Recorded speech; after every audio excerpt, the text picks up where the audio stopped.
Thanks so much for coming to our workshop, UAGC Library and Writing Center workshop on time-saving tools for writing and research.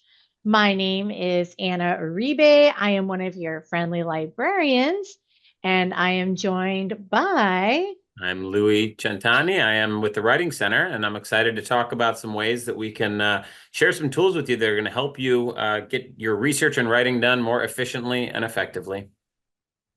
Excellent. Yeah, we're so happy to have you here today. We are recording this presentation and we'll be sending out to everyone who registered along with the slides. So we're going to talk about how you can use tools like RefWorks, Grammarly, and ChatGPT to save yourself some time. I'm going to kick us off with the research component and then pass the baton to Louis for writing. All right, let's get going. Okay, so a lot of the time I hear from students looking for sources to back up claims they've made in a research assignment. Let's say you've decided to save some time and ask ChatGPT to pull sources to cite to defend your arguments. You review the sources and they look good, so you add them to their paper. Is this ethical? Unfortunately not. We need to be aware that ChatGPT can sort of hallucinate and put together these really great looking citations that actually will lead you nowhere if you actually go and try and find them. These are not real citations. And maybe if they, on the odd chance that they do provide a real citation, in this scenario, it's from 2011. So probably not that useful, a bit dated. The one real thing they gave us was really dated. So let's try using ChatGPT in a more ethical way to save time. Okay, and with that, I'm going to briefly stop my share just so I can pull up my browser. And then I am going to change my share screen. All right, I want to share this monitor now. Okay, great. All right, so let's say I'm a business student here at UAGC, and I'm doing some research on how emotional intelligence affects managers. I'm over here, I hopped over to ChatGPT. I'm going to tell ChatGPT, I'm going to prompt it in a way that I'm telling it, who I am, where I'm coming from, and what I'm trying to achieve very succinctly. So I'm just, hey, I'm a college student majoring in business. I'm researching how emotional intelligence affects managers. Can you give me some keywords I can use to search the library's database? Let's see what ChatGPT has to say. Awesome. So real quick, I've got some good ideas for possible keywords I can plug into the library to try searching. And now let's say hypothetically as a business student, I can look at some of these, and because of my knowledge that I've been building over my time here, I know some of these are going to hit well, some of them are not. So I'm going to, use my knowledge and expertise to select from these suggestions. So we're working in tandem with ChatGPT, not sort of just doing whatever it tells me. Looking at these, I think, I think I want to try searching emotional intelligence and leadership styles. Leadership styles is something I've come across a bit in my just in my work as a student here. So I'm going to go ahead and hop over to the library. I've selected the advanced search link from the library homepage. Now I'm over here in our advanced search, and this looks, if maybe you haven't been to the library in a while, this looks a little different. This is our new and improved advanced search interface. So I went ahead, I entered emotional intelligence in the first box, leadership styles in the second. I've limited my search to scholarly peer review and the last 5 years. All right. I'm going to go ahead and hit search and see what I get. As these are loading, I just want to take a moment to say, I know I'm going to go pretty rapid fire here. And I just want to say, we are going to, during the Q&A section, give you all sorts of resources that are going to teach you these different skills I'm using to demonstrate this. So don't worry if you don't catch every single little direction and task. That's okay. I really just want to razzle dazzle you with ChatGPT and RefWorks. So, all right, let's say here I'm looking at my search results.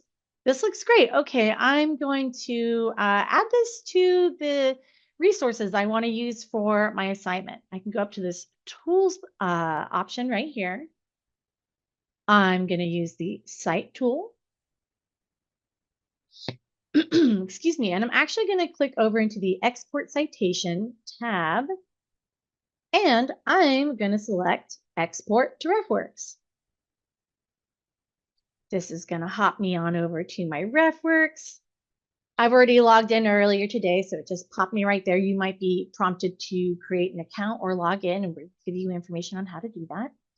I'm just going to go ahead and select import. Go to my last imported folder. Excuse me. And it will appear right here. This is great. Excellent. But let's say as I'm working in RefWorks, I want to be able to read the article from where my citations are. I want to be able to take notes, mark it up, highlight it. I'm going to go back to where I grabbed the citation. I'll close this out. I'm going to grab some of the title here just so I can use this to name my file. I'm going to select access options, full text from Eric. Whole thing is I'm trying to get a PDF. Here's a link right here that I can add to my citation and RefWorks. Okay, excellent. I've got it.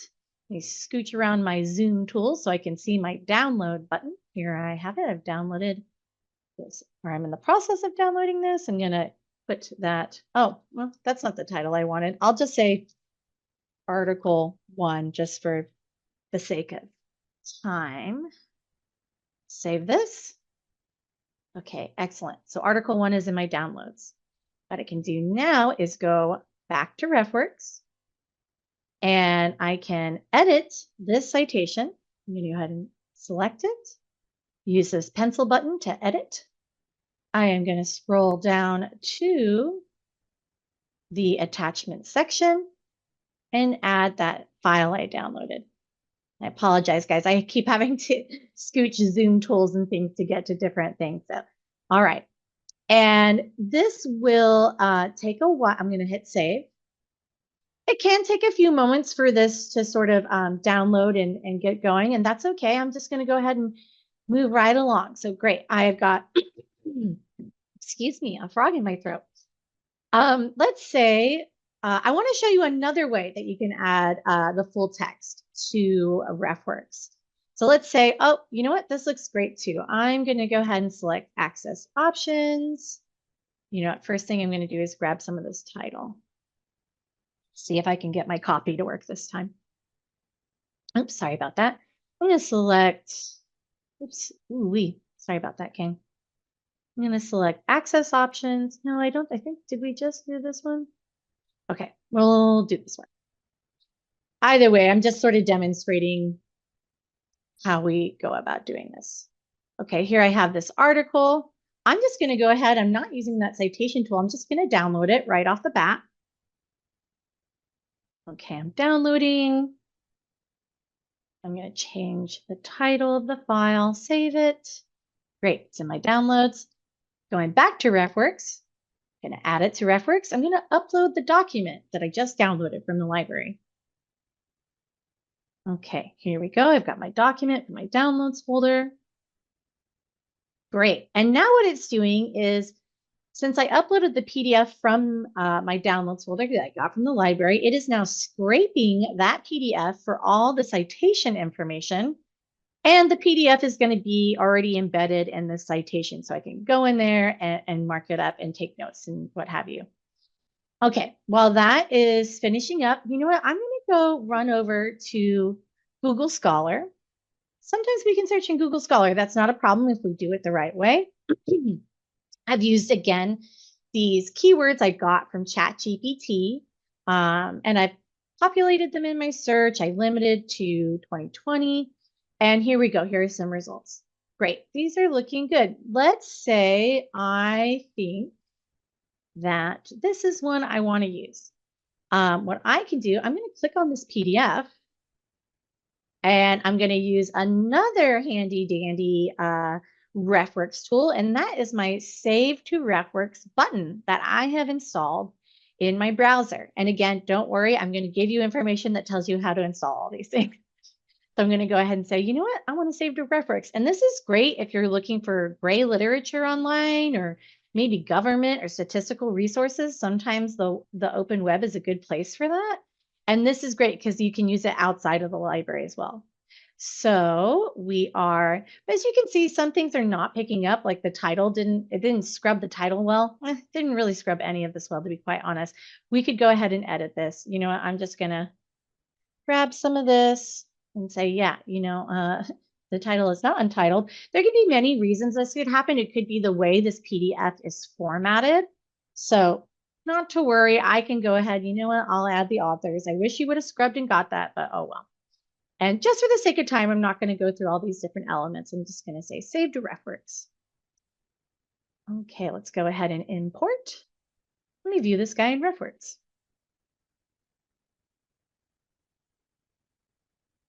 Okay. So this guy says a few moments ago, golly, unfortunately, it didn't attach that PDF. That's okay. Let's go grab it. Let's download this. Thanks for your patience as I just sort of navigate all these different tools here. Effects of perceived leaderships. Let's do that. We'll go ahead and download it. And again, we're going to add it to, oh, that file name doesn't work. Sorry, gang. Okay, I'm sorry. I'll just call it, oh my goodness. Here's part of the author's name. Maybe that will work. Okay, now it's downloaded. I'll go back to RefWorks.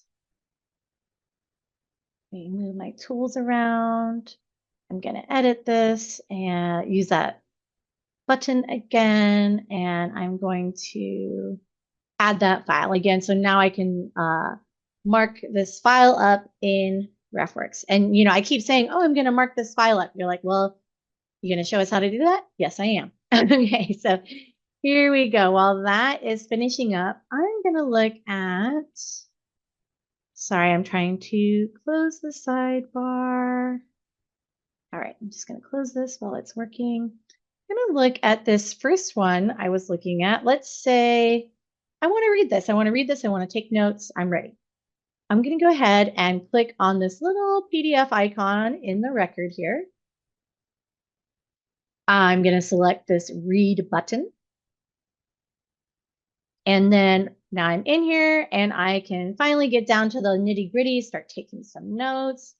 Let's say there's this, I'm going to select this highlight option and say, oh, this, whatever. This is going to be really helpful for my Business 600 week 3 assignment. This little concept or idea here I want to use to back up some of my arguments. So I'm going to take a little note just to remind me, okay, Business 600 week 3. It's going to work for my assignment. And of course, you would probably use maybe better notes than I'm using right now, but this is just for the sake of example. Okay, great. Let's say I did all my research. I'm all set. I'm ready to get writing. We minimize this screen and this one and open this Word document. Now, this is just a Word document with some text filler here. So no worries if it looks like Latin, that's because it is. Now I'm going to use another really great tool, my RefWorks Citation Manager add-in RCM that I've installed to Word. So I can go ahead and select this, open my RefWorks Citation Manager. All right, and it's just warming up for me. Okay, great. Let's say that this last sentence in this first paragraph is where I want to cite that article where I was talking about, oh, this is going to be helpful for my Business 600 course. I put that little note in there, right? I can go over here and search business or BUS 600. And great, awesome. The article that I noted that in appears. So I can go ahead and say, yeah, I want to insert this citation. And here it is. Now I have that citation, right? And let me make sure that my bibliography is turned on. Yes, it is, which is great because as I scroll down, not only have I entered that in-text citation, but it's also inserted in a references section at the bottom of the document, um, the corresponding reference. So just some ways to save some time. I'm going to go ahead and stop my share again so that we can get back to the presentation. And Louis, remind me, are you going to go ahead and drive your own set or do you want me to drive? Oh, no, I can go ahead and drive. Okay, great. I'll go ahead and just stop sharing. I believe, have I stopped share? Great. Okay. Here we go. Take it away, Louis. All right. Well, also all cool stuff that Anna is showing us. I love that RefWorks stuff with APA. We get a lot of questions about APA at the Writing Center, and so it's definitely good to make sure that we're uh, conscious of how we're using it. And let me. So, can you see the presenter view when I do this, or do we just see the slide? You just see I the see the slide. slide. Perfect. That's what I'm going for. All right. Well, I want to bring some other tools to your attention, some that you already know about. Well, all honestly that you know about, but frankly, some that maybe you're not using to their full capacity. And the first one is Grammarly Premium. If you're a student at UAGC, you get a free Grammarly Premium account. You may know this, you may have this, you may know it and not have it. My goal is to remind you of all that Grammarly Premium can do and how it can speed you up. It gives immediate fixes to the obvious stuff, your grammar, your spelling, and your mechanics. You can see I just pulled up a sample of something I had written, and on the side, it's giving me advice on where to add a comma, where to change the wording, where to choose a different word, so on and so forth. This is completely free for UAGC students. It's available to you and it stays with you throughout your entire time at UAGC. And so I think it's really important because it not only is going to correct what you're doing, but it's also going to teach you. And that'll save you time in the future. You can see that if I were to click on any of those samples over there, it wouldn't just say, hey, fix it. It would tell me why. It teaches me the rule, shows me something that says, hey, this is not how you do it. Here's how you do it instead. And so it's going to save you time in the short term by just taking the suggestions, making your writing better. It'll save you time in the long term by teaching you to avoid those in the future so that you can have a pure version on your first draft. But maybe there are some things that you didn't know that Grammarly Premium could do as well. Okay. Some of the other features that Grammarly Premium includes, and I am so proud of myself for making an animated image right there. That is pretty cool, right? But it gives tone suggestions. The tone suggestions you'll find in your Grammarly, they're going to be outlined in purple, and they're going to ultimately try to match you up to whatever goal you're trying to accomplish. Okay, you can see in this sample, it's saying, "Hey, do you want to sound more confident? Here's a suggestion for you." A sample below. It can reorder your words to make you more efficient as well. So colonists hated the taxation policies of England. Not a terrible sentence, but it also kind of has a little bit of an emotional tilt to it that maybe you want to sound a little bit more academic. Well, colonists were not fond, is the suggestion when it says that I wanted to be more academic, and of England's taxation policies rather than taxation policies of England. Just a little bit more active in that phrasing. And so you may be familiar with the similarity checker, where Grammarly it kind of acts a little bit like Turnitin and shows you what you're doing that is similar to other writing out there. You may also be familiar with their formatting suggestions, where they kind of can offer you suggestions about how to make sure you're using the best formatting possible. But by helping you with tone, it helps you sound like you want to sound. If you're writing a piece that requires you to sound more academic, like this sample, it will give you those suggestions. But this also works for those of you that are taking business classes, because maybe you're writing a business correspondence piece for a higher level business course and you want to sound more confident. It has dozens of tones that it can help upgrade your writing to. And so that's something that is a cool feature. Now, similar to this functionality, it doesn't just have tone suggestions. It offers what it calls engagement suggestions. They show up in green squiggly lines, similar to that red line that shows you that something is incorrect. However, the goal here is to make you actually sound a little bit more engaging, not just a little bit more correct, so to speak. So you can see that the things that this will help you with are to avoid redundancy, to maybe employ some variety in your writing, and to improve your vocabulary. Do you struggle with saying the same words over and over? It's a super common thing that students struggle with. Grammarly is going to offer you ideas for how to diversify that language. Are you structuring all your sentence in a similar way so that you kind of sound like a metronome, doing the same sound over and over in your writing? Well, Google Grammarly can offer you ways to shift the clauses around, maybe move into a different register so that you're able to complicate what you want to say and increase the flow of your ideas.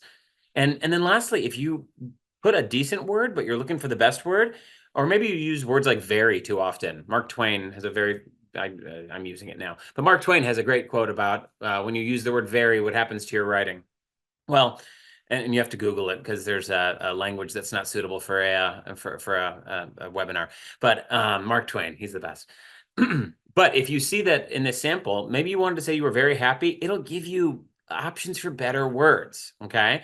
Do you want to say thrilled? Well, maybe that's too much. Maybe you're like, I'm not thrilled to hear the good news. I was pleased. This allows you to have options. It's a living thesaurus. It's an active thesaurus, which obviously we question, is it ethical to use AI, to use these tools? Well, there are times where it's not, but nobody would question you if you pulled a thesaurus out. And so this is what Grammarly's engagement tool or suggestions allows you to do. It allows you to add life to your writing so that readers get more fully invested in what you're saying. Now, one of my favorite things that honestly, I've worked with Grammarly so much, I didn't realize this was something they offered. They offer fluency suggestions. And what's really cool is this is targeting students who maybe English isn't your first language. That's the target. That doesn't mean you have to be an English as a second language student in order to benefit from this. But Grammarly has kind of weaponized the ability to see what are some really common turns of phrase that commonly get jumbled up in translation, in just kind of like idioms, things like that. And so if you're somebody who maybe sometimes writes, I should have done something instead of the correct, I should have done something, Grammarly is going to help you see that tendency. If you translate a word that is in your understanding or your initial language is correct, but it's not common in English. An example that Grammarly gave me was apparently the word for luck in French translates to the word chance in English. So if you translated that directly, you might have something that says the lottery winner had a great deal of chance, which of course doesn't make the same sense in English. Grammarly is going to help you see this. And so the only thing about this fluency suggestion is you do need to set it up. It's not default on. And so if you want to turn it on, you go to the language settings in the settings under on your Grammarly and make sure that you turn fluency suggestions to on. It's going to replace common phrasing errors, give you more precise wording, and make sure that if you ever make any I mean, you can see the sample there. We've been able to do some progress here. Even if English is your first language and you're just writing fast and not thinking, I do this all the time. I say on when I mean in. Grammarly is going to point those moments out to you and allow you to be a little bit more fluent in your language. There's a ton of information that I'm giving you. So obviously, if you need further help, we're going to provide this tutorial for you in the slide deck. You can also email me at the writing@uagc.edu email address. That goes straight to the Writing Center. And the person who checks that 5 days a week is this guy. So if you have any questions about how to install, how to use Grammarly, or some tools that I'm talking about that you're like, I didn't know about that, can you teach me more? I'm happy to walk you through it via email. Now, that does bring me to, hey, how do we install this? Okay, because I can hear some of you thinking that. And it is a two-step process. You can see that there's 3 steps. Why is that? Well, the main 2 steps are steps 2 and 3, okay? If you use the UAGC specific link and you enroll using your UAGC student email, you will get Grammarly Premium automatically. And so that's where I can hear, because I get a lot of email students saying, I already tried that and it didn't work. There's usually a reason for that too, okay? That's why I included step 1.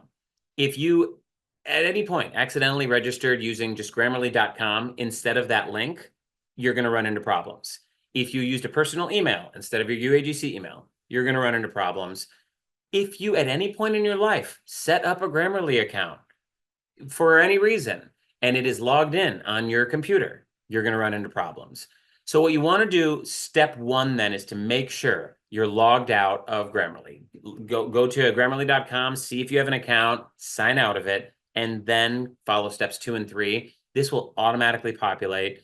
And Grammarly then has some great resources on how you can add it to Microsoft Word. I believe it's changed that now to Microsoft Office because I think it just adds it holistically for your entire Microsoft Office. It used to be specifically in Word, but now it's for all of them. You can also add it to your browser, so it's checking your emails.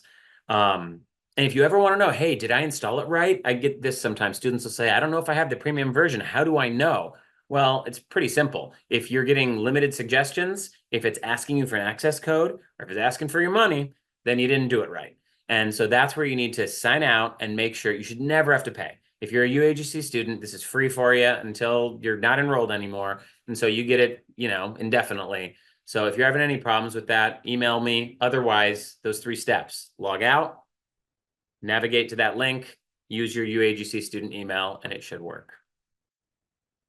So that's Grammarly, but I want to talk about the elephant in the room because and Anna did some sample usage there.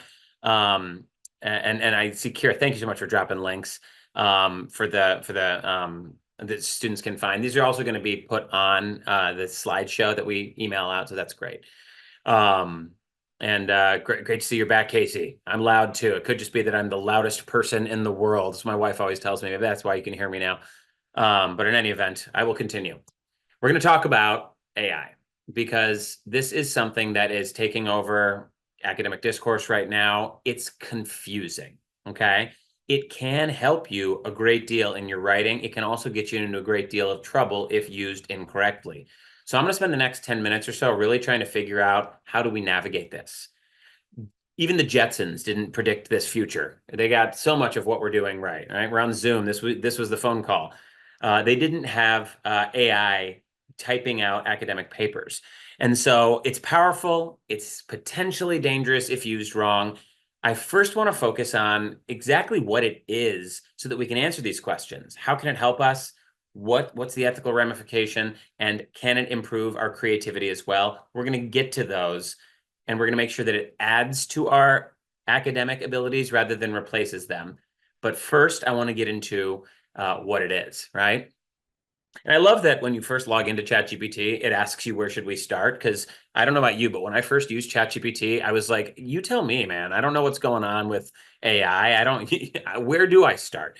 I didn't know what to expect, but luckily you as a student have access to the library, the Writing Center, the academic integrity team, people that can help you use this tool a little bit more effectively. Now, real quickly, I want to go over what these models actually are, though, because if you understand how it's coming up with the text that it's sending you, you'll also understand why it's better to use it in certain ways rather than others.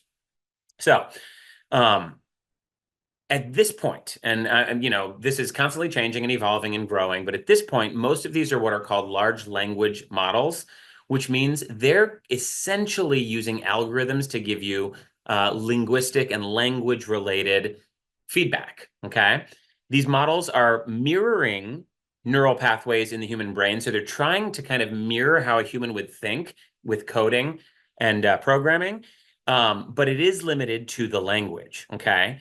So, I'm not going to fully pretend like I fully understand how it creates art and stuff because I don't.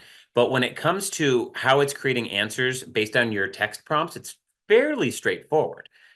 There is a massive repository of text that it has access to, okay? And so when you ask a question, it calls on billions of characters, words, documents, so on and so forth, and it's constantly growing. Everything you ask it, every interaction you have, it is learning and growing and getting stronger.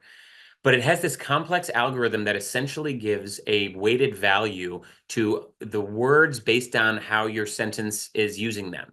So if you ask, what should I eat for dinner? It highlights the keywords there. It says, okay, there's an eat, there's a dinner, there's a should, and it kind of values based on the order what it thinks is the most significant, what's secondary, what's tertiary, so on and so forth.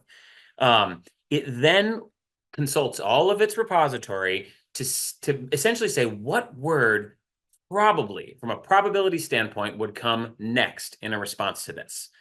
And it does that for every ensuing word ad nauseum until it gives you the response. So for the question, what should I eat for dinner? It might say, okay, the most likely word to show up next is since, based on all the texts that I've read, since. The word after that that's likely to come up is you are, right? Your. Since you're looking to eat a healthy dinner, comma, it continues to fill in word after word based on a probability that that word would appear based on everything it has access to, okay?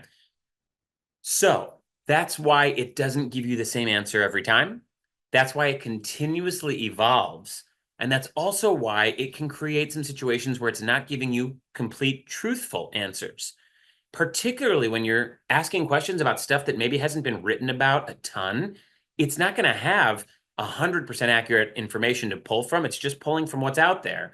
And so it might give you information that is wrong, or like Anna said, kind of just made up at times.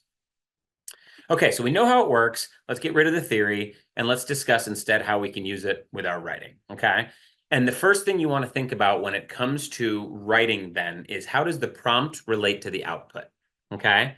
So let's say you've written a sentence for an academic paper and you want to know if it can be more academic sounding. Which of these do you think is going to give you more help, okay?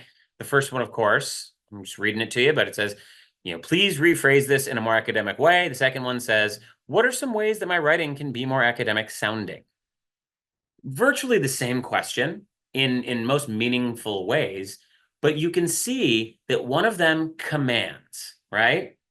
Please rephrase this in a more academic way is essentially telling it, do this, do it for me. And so look at what ChatGPT responds with. Well, my sentence was, the reasons Hamlet struggled is, right? I intentionally made it a little bit off, because losing your father is hard, and also he didn't have ambition like his uncle did. Well, it writes back, hey, Hamlet's struggles can be attributed to the profound emotional impact of losing his father, as well as his lack of ambition that characterized his uncle, Claudius. Significantly more academic sounding, a little bit more precise, and frankly, more correct. Problem here, this is where ethics come in. Writing does need to be your authentic thought. It needs to be you. And this is why that ethically, we need to really think about what we're asking ChatGPT to do to help us. If you copy and pasted that sentence, you could say, well, I had the idea, but those words really were not similar enough. They're just kind of, it's different wording, okay? And it's not me. So look at what happened when I phrased the prompt in a slightly different way. What are some ways my writing can sound more academic? And then look what I did next. I specifically said, please don't rewrite the sentence, but instead give me tips on better writing. This is what's cool about AI, okay? It's vital to make sure that the more you play with this, you'll see if you talk to it like it were a person, like it were alive, and like it's supporting you, it's going to adapt and give you stuff that is more ethical, okay? And so the way I phrased this in my notes is, the best way to remain ethical using AI is to be ethical using AI. Don't ask AI, like you wouldn't ask your friend, do my work for me. Maybe you would, that's wrong. You know it's wrong. You wouldn't ask a tutor, hey, finish this up for me. You would ask them to support you and give you information, okay? Think about it like a washing board, not a washing machine. You still got to wash the clothes yourself. It's a calculator, not a Scantron on the desk next to you that somebody else is filling out. It's not doing the work for you. And in this case, when I asked it conversationally to like, hey, what are some ways I can be better? And please don't just rewrite it. Look at what it ended up giving me. It gave me helpful long-term advice, right? Now I know that I can focus on precise language, even though maybe I don't know what that precise word would be. Maybe I can say, hey, can you give me a more precise word for, I don't know, losing your father or ambition? Well, I can ask it for some advice like a thesaurus on those individual things. I also know that, hey, maybe I'm using too many contractions. Maybe I need to favor the active voice, okay? Maybe I need to ask ChatGPT, what does that mean? You told me to be more active. What do you mean by that? And now I can learn as I'm writing. This is called time-saving tools, and you might think, well, that takes more time. It takes more time in the immediate to save you a ton of time later, because suddenly you know how to be academic if you do this enough, and you don't have to return to this over and over, okay? AI can teach you how to fish rather than giving you the fish. So don't ask it to give you the fish. And that's not where it ends, okay? Because when it comes down to it, sometimes the hardest part of writing is just getting the thing started. And so AI can help with that too. And I think this is where AI might be its most helpful, brainstorming and organization. For this, what you see in front of you, I asked it, hey, I said, hey, ChatGPT. I don't know why I'm telling it, hey, like it needs a hello. I also said, please, again. I don't know why I'm constantly saying please, like my mom would be proud. But I said, please help me organize the main paragraphs for an essay about Hamlet. My thesis is going to focus on the primary themes of the play, which I believe are ambition, depression, and identity. How can I plan my body paragraphs? And then I also wrote, please do not give me samples. Okay. Again, I'm telling it I want to be ethical. Let's lay that out there. Another cool thing about this is that the more you tell AI what you want, the more it naturally goes there because you train it. So that's another thing to know is that you might not have to forever tell it to avoid that. Now, by being as specifically as humanly possible, it produced something that was specific enough to help me, you can see, but general enough that I'm not going to be stealing its language. I wouldn't just write, explain how ambition functions within, I mean, that wouldn't get me any grade. Instead, I'm going to, explain how ambition functions in the play. That'll be one of my opening sentences in that body paragraph. Okay. I can see that, okay, I will just make each of my themes its own paragraph. Great. And in each of these, it wants me to introduce the theme, use textual evidence, and then analyze. Really interesting that it gives me this advice. It asks me questions, prompts me with things to consider. Okay. Now, use textual evidence. Here's another place you might get tempted to be unethical. And maybe you don't know it's unethical, right? Maybe you say, hey, what is some textual evidence from Hamlet? Well, here's where I want to get back to what's the purpose? Why are we here? Why are we getting education to begin with? Okay. Because we want to engage with what our instructors and the curriculum are asking us to engage with. It's all intending to get our brains thinking along a particular set of kind of theoretical lines so we can get smarter and better at what we're doing. It might help you organize your messy brain, but if you ask it to do these things, it's no longer your brain that's really getting the reps in, okay? So I'm going to repeat this. Don't ever ask it to complete a task that is going directly in your paper, okay? Maybe there's an exception I'm not thinking about, but for the most part, ask yourself this. Is ChatGPT giving me answers or is it helping my brain reach its own answers? Okay? Right there it says, give specific examples and quotes from the play to show how ambition influences characters' actions and decisions. If I read Hamlet and I have notes from my instructor and all of that is in front of me, I can now go back and use my brain to look for a character who acted in a way that displayed ambition. That's coming from me, okay? Asking ChatGPT to do it for you, you're going to get into situations where at the worst, you're copying something that's not yours. But even if you're saying, well, I just want to get a little bit of a head start, you're going to get to a point sometimes where you take their advice and you don't really know why you took it. And your analysis is going to sound like you don't know what you're talking about. And trust me, instructors are going to pick up on that. So it's important that if you know that you're not being given the answers from AI, odds are you're fine. But if you ever ask it to do one of these tasks for you, that's where you're crossing that line into the hazy, murky territory. And so there were a lot of questions that were sent out. Well, when we got the questions from all of you attendees and people who are going to get this recording, there were so many questions, fears about AI, so on and so forth. I want to address just a few of them to the best of my ability. I want to be clear that nothing I'm saying is kind of codified capital T truth. This is the best knowledge we have right now, and it's my advice on how to use this in an ethical way that is going to keep you learning, keep you doing your own work, and keep you from, honestly, getting into those kind of academic integrity pickles. One of the first questions that was asked is which AI is preferred? To my knowledge, of all the main ones that are out there right now, they're all kind of operating with the same general mold. I don't think there's one that is endorsed over others. If you find that you have access to ChatGPT 4.0 and you like it, use it. If you're using, I know, what is it? Microsoft has their own. If you like that one, use that one. The key is not what you're using, it's how you're using it.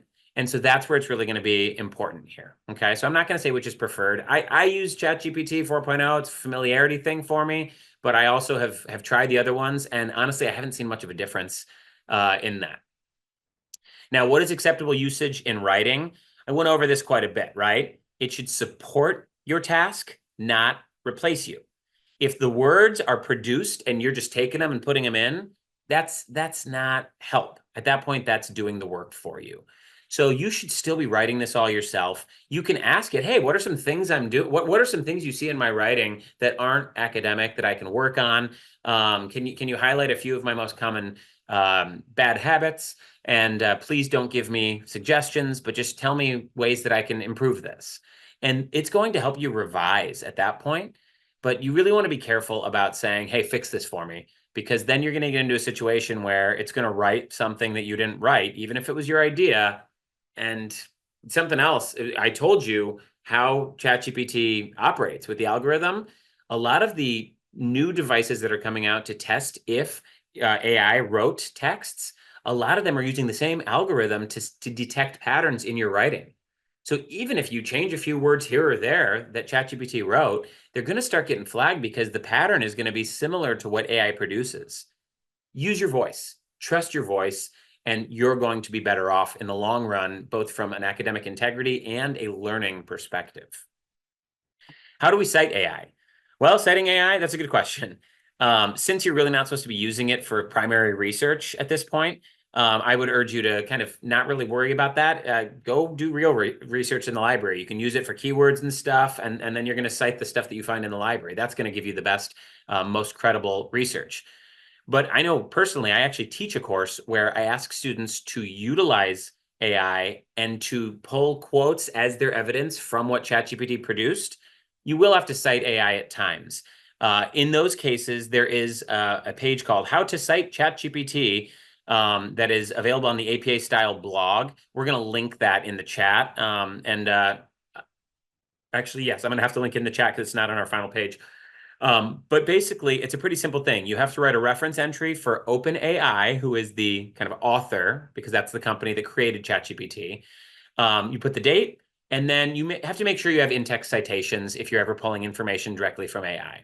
It's that simple. It's treating it like any other source. But to reiterate, I wouldn't, if I were you, use this for research and then cite it that way. Instead, I would only cite it if you're kind of doing a project that is about AI and you're reflecting something it has written. We did get the question, what exactly can't we do when using AI? So I'll just boil it nice and easy for you. You can't copy and paste. Among other things, that's the most obvious to me. If you're asking it to do your work and then you're just copying and pasting it, you're going to get, at the very least, a bad grade or a 0. At most, probably some pretty dire academic integrity violations. Let's not even walk that line. So don't copy and paste. I talked about the algorithm. You don't want your writing to reflect AI. You want you to cultivate your own academic voice. And AI can help you kind of ideate the content you want to go into. It can help you if you're being redundant. Grammarly is probably a better help because that's not just taking your words and saying, let me do it for you. But ultimately, as long as you, or if you have questions about if the way you're using it is questionable, you can always shoot an email over to the Writing Center and say, hey, I need a little help with this. Can you let me know? And we'll tell you if what you're doing is, that's probably not the best idea. Let's send you over to a 24/7 tutor and work on your own academic voice so that you get it started in that more ethical way. Okay. And so lastly, one of the big questions was, can I help with APA style? I'm going to say probably. It has a lot of great information, but regardless of what you're asking AI to do, whether it's helping you with keywords and research like Anna brought up or anything that I've talked about, we will recommend going the extra step and checking it yourself. Check the research to make sure it's credible, it's real, it's relevant. Check the APA style to make sure it's accurate and consistent. You can use the APA manual. You can use any of the APA resources that we have at the Writing Center, or you can go to our 24/7 live writing tutors. They are probably going to be your best option for getting that immediate question answered about APA style. So again, AI can do a lot of stuff. It can save you a lot of time, but I would say use it for an organizational thing. Always make sure you're telling it, don't do the work for me. Like reiterate that to AI, and then you're going to end up getting quite a bit of support through your process. In the end, this technology can really make your journey as a student more efficient and comfortable. It can also risk the authenticity of what you're doing. So we do want to make sure that we are kind of having this conversation, asking appropriate questions, getting to a point where we're not overstepping those bounds of ethics. You don't want to risk getting in trouble, or I would argue even worse, risking your own ability to learn and to grow. That's why we're here, right? And so we want to save time, but we don't want to essentially erase the process. So RefWorks, Grammarly, generative AI, they're just going to save minutes, maybe hours for you, as long as you're being ethical. Together as the library, writing center, academic integrity, we're here for you. When in doubt, ask us. These resources are the ones Anna kind of wanted to point you to, as well as some that I wanted to point you to.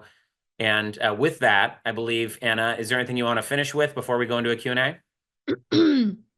I had mentioned in the chat as something I forgot to mention during my presentation is just sort of a second you, Louis, is recommending that when students use RefWorks, at the end of the day, when you're putting the finishing touches on your paper, check that the formatting is correct. At the end of the day, it's really with you to make sure all the things that need to be italicized are italicized, what needs to be capitalized is taken care of. So, RefWorks puts it all together and hands it over to you. You just have to do a quality check. So it does most of the work for you, but we do say, go ahead and do that quality check because they are not always perfect. As you kind of saw in one of my demonstrations, it didn't scrub the PDF right, so it didn't give me that information. So well, and even though mine were static images, I tried to be careful to make sure I reiterated. Like when I would give certain prompts, it was innately trying to just do the work, and I had to remind it. Well, hold on, I'm the one learning here. Don't do the work for me. So I think it is important that you remember that AI is. I mean, it's a curious little kid that's got a ton of information, and it's going to throw as much as it can. Aren't I doing it right? Was this helpful? Thumbs up, thumbs down. The reality is that it's beholden upon us as learners to do the work ourselves, but it's also kind of beholden on us as a society to continue using these tools in ethical ways so that they improve to be more ethical and more helpful. So are there, Kira says AI people pleasers. They absolutely are. And if you're like me and you ever get frustrated with it and tell it that you're frustrated, they apologize. Rebecca has asked Anna, where can I find information about how to get logged into my EBSCO? Rebecca, I will grab you a tip sheet on that. Do you want me to grab it, Anna, or since you're kind of busy? Okay, I'll grab it. You're so funny, Kira. What are some other questions? Are there any features lost in the Grammarly app versus the web-based tool? That's a really good question, Kelly. I've never used the Grammarly app itself because I just use the web-based one. I don't think so. I'm pretty sure at this point they've integrated fully everything over. I know for a time there was a slight difference in what was available in the app. That was when it first started being downloadable into your Office and whatnot. But all the things that I listed today, at least, those ones, there's no difference. If there are newer features that are coming out, I can't speak on those because the only ones I'm aware of are the ones I listed today. I'm going to answer a question on where to find tip sheets in the library. I'm going to share my screen again. All right, and let's hop over to the library so I can show you. Apologize while I just get rid of everything. I just want to go to the actual library, please. Let's go to the library homepage. All right, here we are on the library homepage. Oops. I'm going to go ahead over here to the right where it says Library U. This is where you can sort of learn how to beef up your library skills. And all of these sort of instructional resources, we have a tab called Tip Sheets. And here we have several tip sheets to help you build your research skills. And under how to organize is a link to using folders in the library, and that's going to cover things like my EBSCO account. And I believe Kira will probably put that or a similar tip sheet in the chat. So I'll go ahead and if I can find my Zoom application, I'll stop my share. Okay, I hope that was helpful. Yeah. Just to clarify, we should not opt for the Grammarly Pro paid version, correct? That's a very good question. No, you get the free Grammarly Premium. And so there are 3 versions now. I think I've seen different publications that call Grammarly Premium and Grammarly Pro the same thing. There's also the Grammarly Business Pro, which I believe is the highest version now. That it doesn't offer anything for individuals that is particularly more useful than the premium. If you really want to check it out, we do not offer it at UAGC, so you would have to do that on your own dime. But I would say in my advice and in my experience, Grammarly Premium that you get for free, that's as good as you need, and I wouldn't opt in to the Pro. Great question, DeAngelis. Any other questions? We got a few more minutes here. Now's the time. You got us.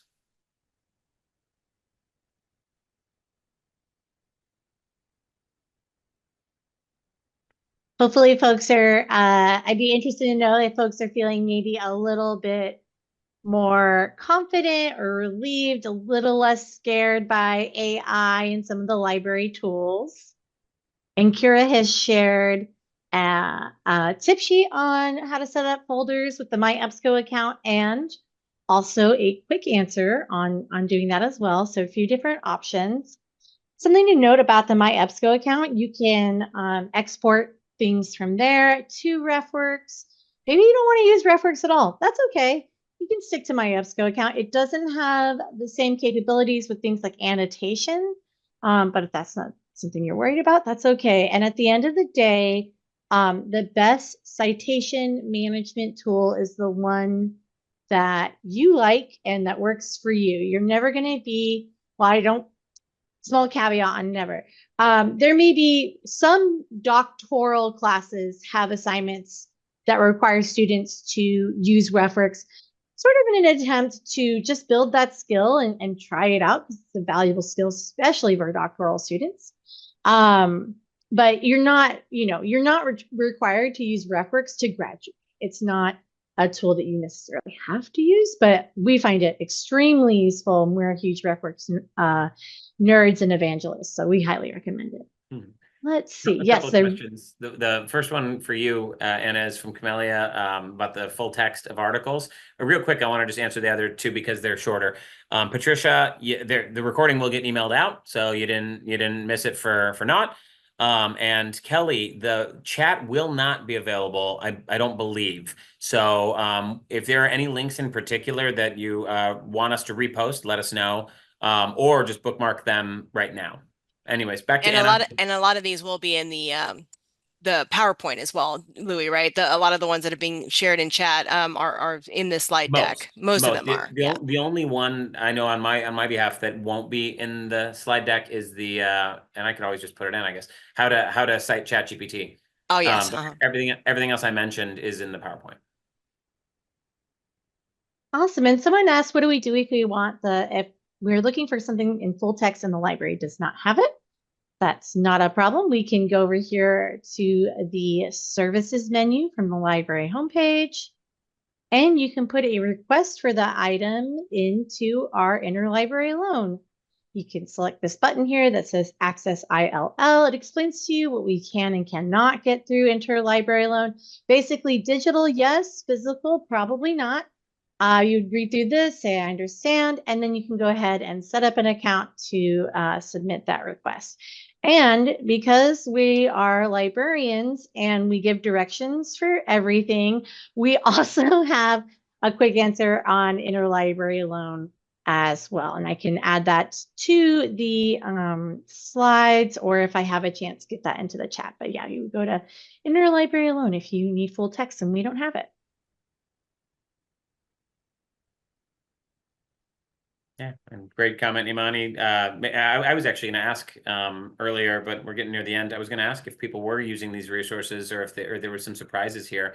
Imani writes, I haven't been using these resources to the full extent. A lot of my students that I talk to about things like AI, there's a great deal of uncertainty and fear. I've certainly met students who, fortunately, some of my students are open enough with me to be honest and say, oh yeah, I use it too much. But I've also heard the opposite, where students are like, I don't want to go near it because I think I'm not going to learn. It's going to get me in trouble. Like anything, over time, this is, what's that quote we heard in the presentation last week, Anna, about how AI isn't going to take your job, but someone who knows how to use AI will. Exactly. Yeah, it's just a powerful tool. And so the metaphor that me and my partner at the library for another presentation, Karen, are using about AI is it's like a lion. And if you want to have a circus, you gotta tame the lion. Or else it's going to take over and run around the tent, causing havoc. And so, yeah, Imani, feel free to ask us questions if you ever want to use these tools a little bit more effectively, because they're there and they can help, as long as we know where to put our guardrails. And yeah, D'Angelo, same thing. It is about reps, because honestly, I'll be honest, my wife used ChatGPT for a lot of stuff, for her own help in her work and personal life and whatnot. And I kind of just doubted it at first.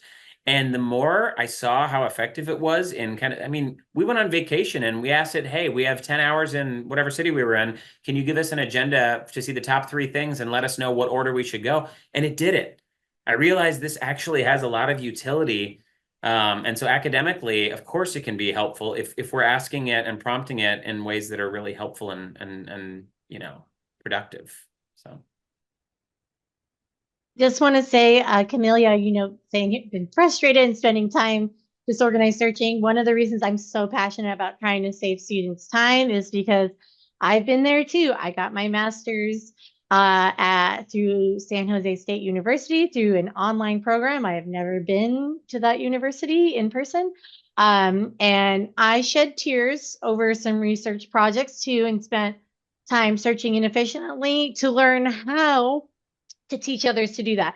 So I've been there, I feel for you, and that's why I'm so passionate about trying to help you so that you can, get the work you need to get done and get back to your life. Because at the end of the day, that's what this is all for, to improve your life for yourself, your family, your friends. And those are the most important things and the reasons why we do these things. So I want to give you as much time back to sort of real life as possible.